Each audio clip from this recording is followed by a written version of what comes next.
যেভাবে রানা আমার প্ল্যানে ডুবছে সেভাবেই তোকেও আমি এই ডোবায় ডুবিয়ে ছাড়বো।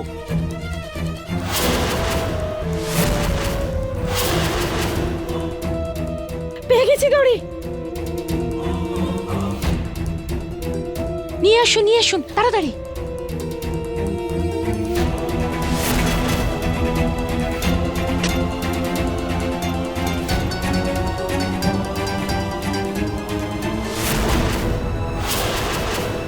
মা গঙ্গা, এদের সবার খারাপ কাজের তো কোনো সীমাই নেই, কিন্তু যদি এই পুকুরে আমি ডুবে যাই তাহলে আমার ভালো কাজ, রানা আর নিজের পরিবারের রক্ষা করার প্রতিজ্ঞা আমার ব্যর্থ হয়ে যাবে।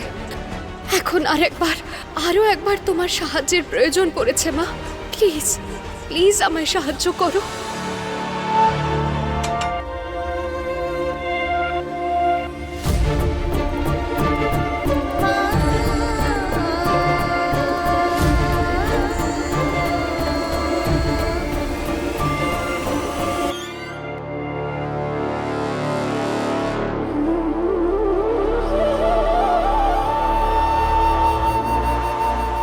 তোমার মেয়ে এখানে নেই, কিন্তু আমি তো তোমার ছেলে।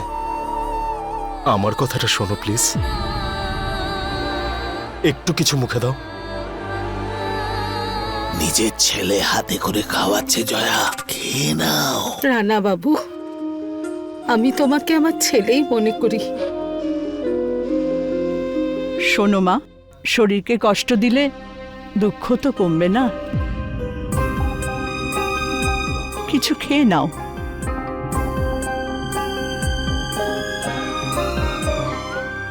কাকিমা, যদি তুমি এভাবে না খেয়ে থাকো তাহলে তোমার যে মেয়ে আছে সে যেখানেই থাকুক না কেন খুব কষ্ট পাবে। সে মনে মনে ভাববে যে এমনিতে তো আমার খুব জেদ আছে, কিন্তু এখন একটু জেদ দেখিয়ে সবাইকে খাবার খাওয়াতে পারছো না। ওর ভাবনা তো ভুল কিছু না, একটু কিছু খাও, সবাই খাবে। মা,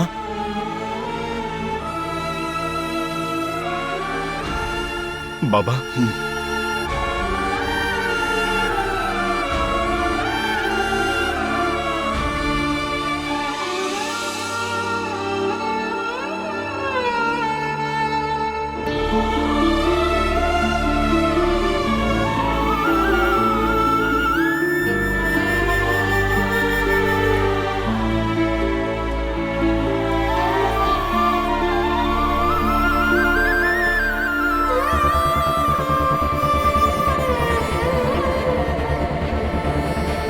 রানা, তুইও একটু কিছু খেয়ে নে। মিঠি যদি তোকে এভাবে না খেতে দেখে ও সত্যিই খুব কষ্ট হবে। ওকে বিরক্ত করার অধিকার আছে আমার।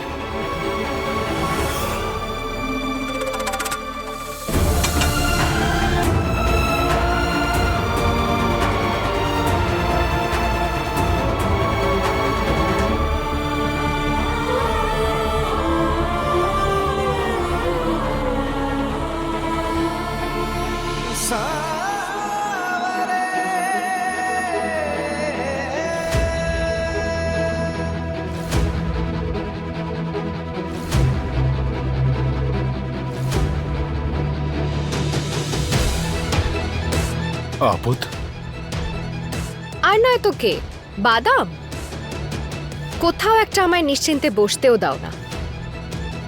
তুমি খাবার খাচ্ছ না কেন? আর বিয়েতে নতুন কনেরাও এত আদিক্ষেতা করে না যতটা তুমি করছো। চলো চুপচাপ খাবে এসো। কিন্তু আমার জন্য। हर आस तुझसे शुरू हो, हर सांस तुझ पर खत्म, धड़के तू दिल बन के हम में, तब जाके जीते हैं हम। तेरी मोहब्बत है यारा, हम पर रब का करम, धड़के तू दिल बन के हमें, तब जाके जीते हैं हम। तू जाने न तेरी खैर के, हर दम में दम हम भरे पिया साबरे, पिया साबरे, पिया साबरे, पिया साबरे, पिया साबरे, पिया साबरे।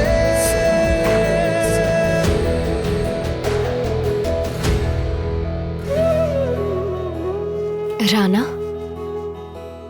আমি তো শুনেছিলাম যে শুধু মেয়েরাই কাঁদে, কিন্তু তোমার চোখে জল কেন রানা?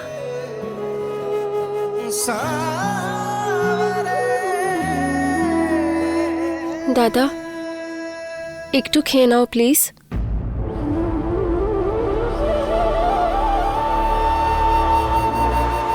আবার নতুন কি নাটক শুরু হলো? আপদের কথা বারবার কেন এত মনে পড়ছে আমার? আমার মনটাকে কন্ট্রোল করছে ও। খেয়ে নিন ছোট বাবু। পরে খেয়ে নেব। মেনকার সঙ্গে দেখা করে আসছে।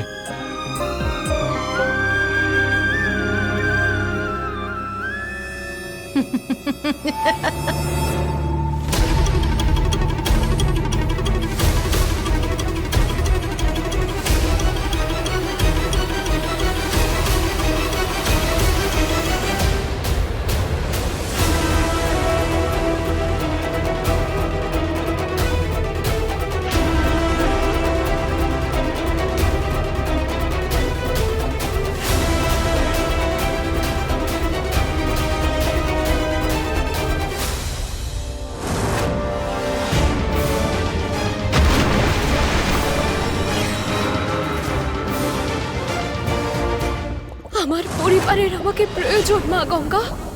প্লিজ প্লিজ কোনো একটা চমৎকার করো। আরো একবার আমার শেষ প্রার্থনাটা শোনো। জয় মা গঙ্গা।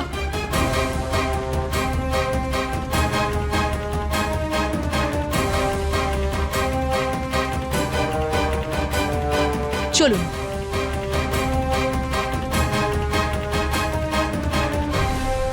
কোথায় চলে গেল আপদ?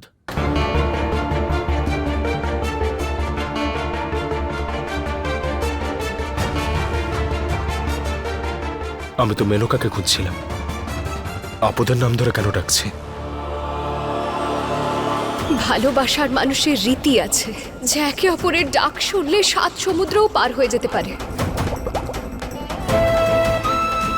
আমাকে দিয়ে এই রীতিটা ভাঙার পাপ করিও না মা গঙ্গা।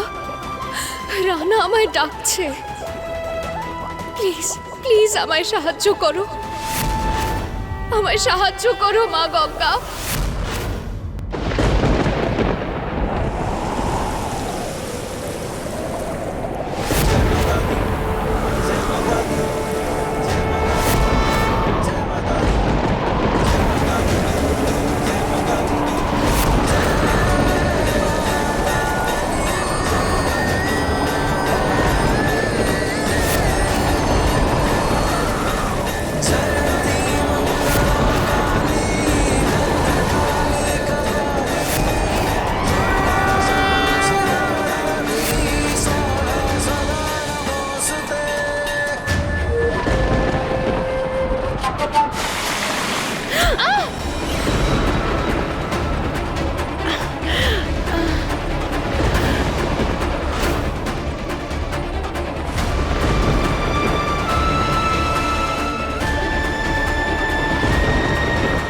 এসব কি অবস্থা?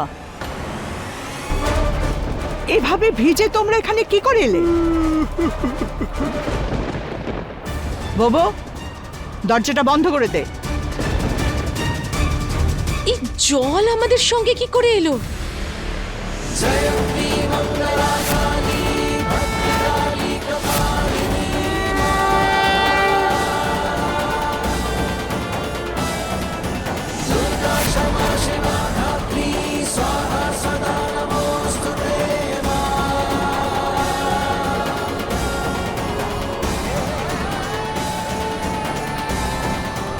তুমি আমার প্রতিজ্ঞার মান রাখলে মা, তুমি আমায় বাঁচিয়ে নিলে।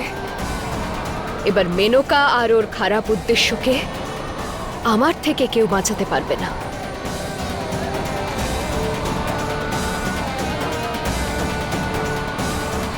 মেনকা, কোথায় গেছিলে?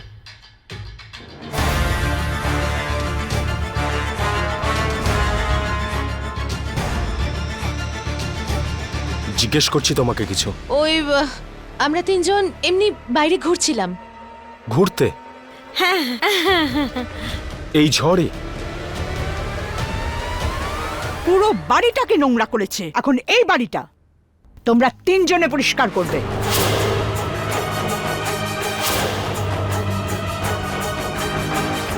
চলো। উফ, কি ঝামেলা রে বাবা, তোমার জন্য এখন ঘর মুছতে হচ্ছে। তোমরা তো এক্সপার্ট, আমি তো হাঁপিয়ে উঠলাম। ধরো।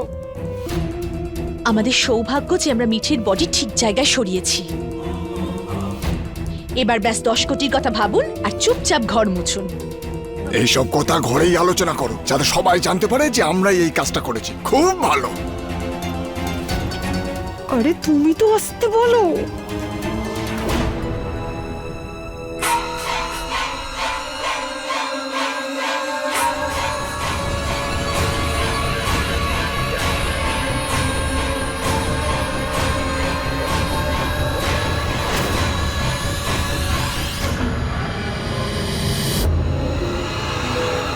আরে এক্ষুনি গেল এখান থেকে।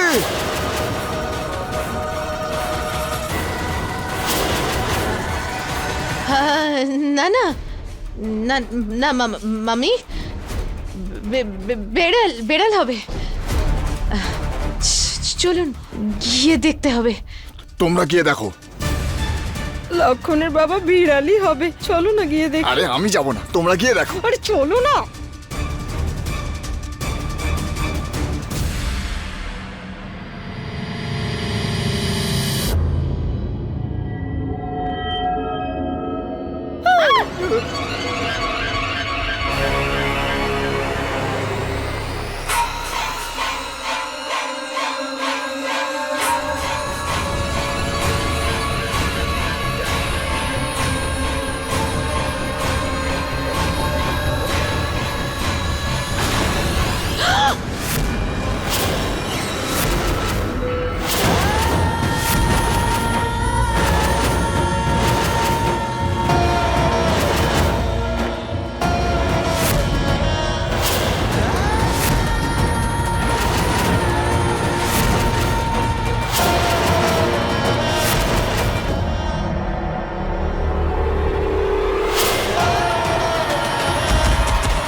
মেনকা, মামা মামি, তোমরা তিনজন অজ্ঞান কি করে হলে? আরে ভাগ্নে, আমরা আবার ওকে দেখেছি, মিঠির ভূতটাকে। অনেক হয়েছে কৈলাস দাদা, অনেক বলেছো তুমি। একবার এইটুকু ভেবে দেখো তো যে মিঠির ব্যাপারে এইসব শুনে জয়া দিদির মনের ভিতরে কি চলছে।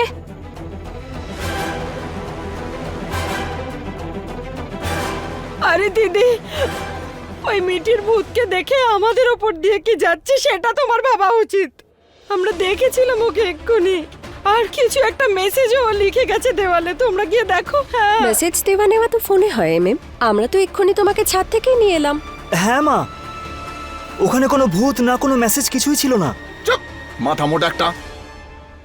তাহলে কি আমরা মিথ্যে কথা বলছি? আরে ওটা মিঠিরই ভূত ছিল, সাদা শাড়ি, মুখে রক্ত। আমরা বাকিরা কেন দেখতে পাচ্ছি না তাকে? এই ভূত তোমাদের সঙ্গে কেন দেখা করতে চাইছে? হ্যাঁ, কারণ আমরাই তো ওকে। কি?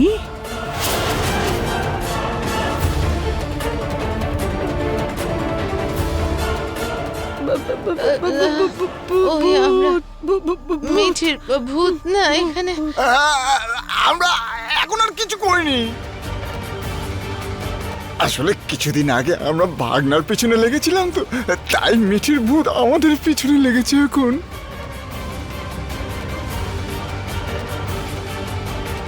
বড় ম্যাডাম, যদি তুমি পারমিশন দাও তাহলে আমি কিছু বলি। ঠিক আছে, কোনো তান্ত্রিক বাবাকে কি ডাকবো?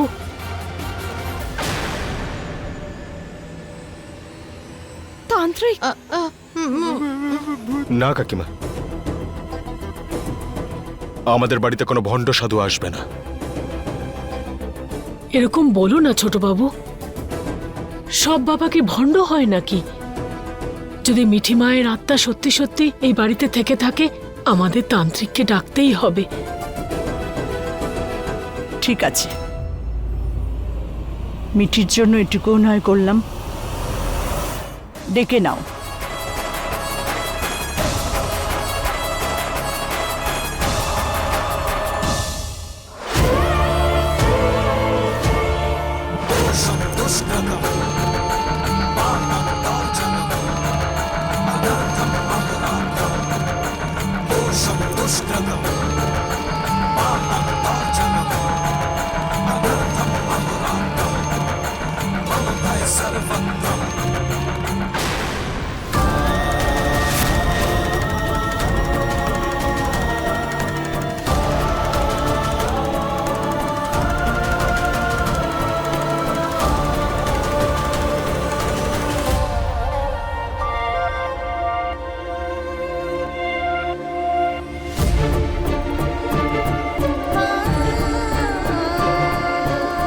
প্রিন্সি বোধহয় ঘুমের মধ্যে হাঁটছে।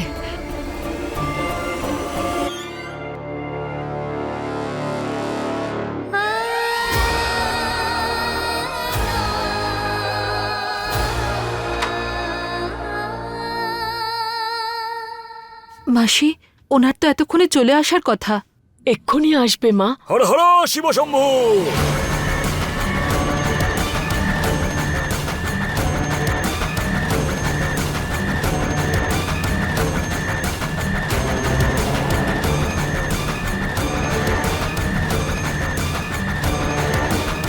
ওই তো চলে এসেছে।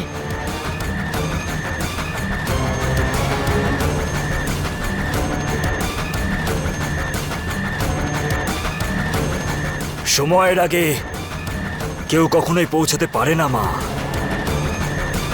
সময় এসে গেছে, শিবশম্ভু প্রবেশ করেছেন।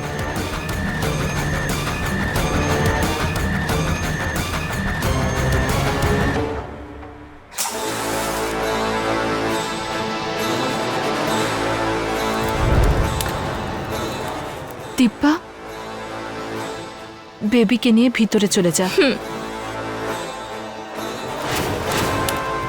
হর হর শিবশম্ভু।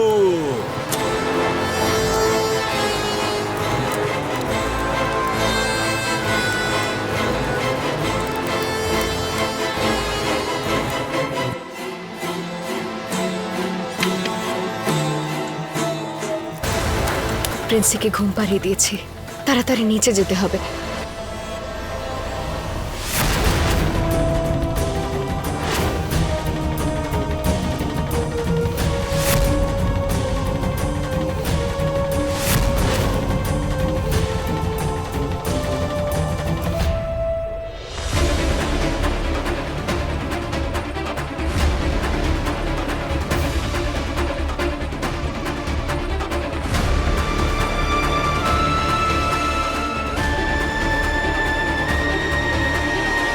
কি আপদ, পৃথিবী ছেড়ে চলে গেছো কিন্তু আমার মন ছেড়ে এখনো যেতে পারোনি।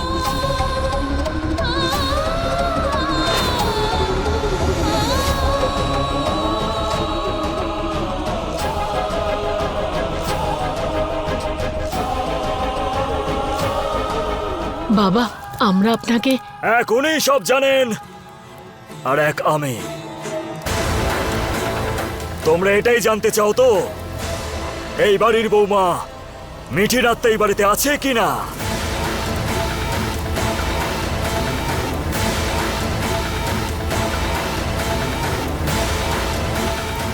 আর আমি এটাও জানি এই বাড়ির ছেলের প্রথম বিয়ে মিঠির সঙ্গে ঠকিয়ে হয়েছিল।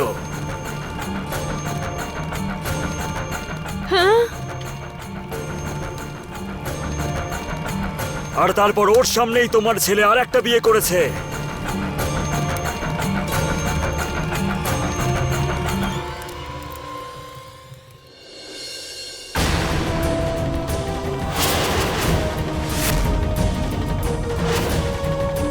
আমি বেঁচে আছি।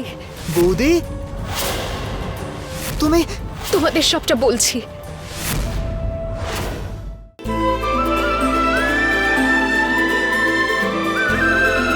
আর এবার তোমরা জানতে চাইছো যে ওর আত্মা খুশিতে আছে কিনা। হর হর শিব শম্ভু।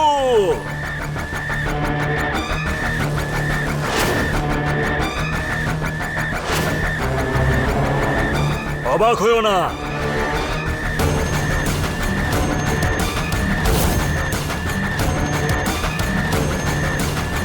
এবার সত্যি বলবে ভোলানাথের ভস্য। প্রেমের আহুতি কি দেয়া হয়েছে বৎস?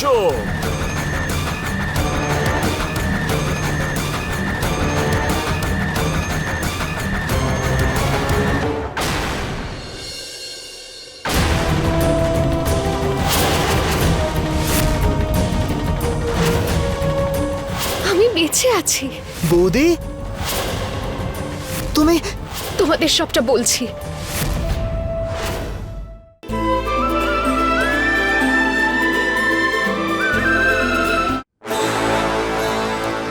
হর হর শিব শম্ভু।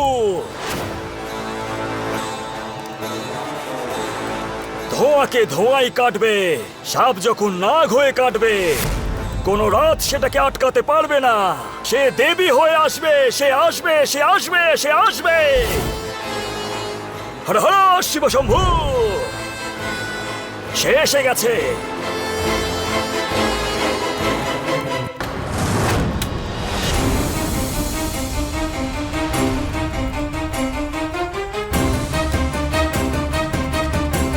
মা গঙ্গা, বাবা আবার আমায় দেখে ফেললো না তো? এখানেই আছে, এই বাড়িতেই আছে।